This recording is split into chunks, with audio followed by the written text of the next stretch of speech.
ان 3 راتوں میں بیوی سے ہم بستری کرنا مکروہ ہے۔ کبھی بھی کسی کے سامنے اپنی سچائی اور خلوص کو بیان نہ کرو، کیونکہ وقت ایک دن خود تمہارے الفاظ بن کر سب بیان کر دے گا۔ جب آپ کا وقت اچھا ہو تو آپ کی غلط بات بھی نظر انداز کر دی جاتی ہے، اور جب آپ کا برا وقت ہو تو بات کے آگے 100 سوالیہ نشان لگائے جاتے ہیں۔ اگر زندگی عارضی ہے تو مشکلات بھی مستقل نہیں، بس تم اپنے رب کا شکر گزار رہو۔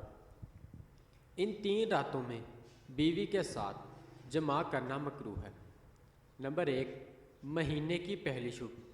نمبر 2، 15ویں شب۔ نمبر 3، آخر شب، کیونکہ ان راتوں میں شیطان صحبت کیا کرتے ہیں۔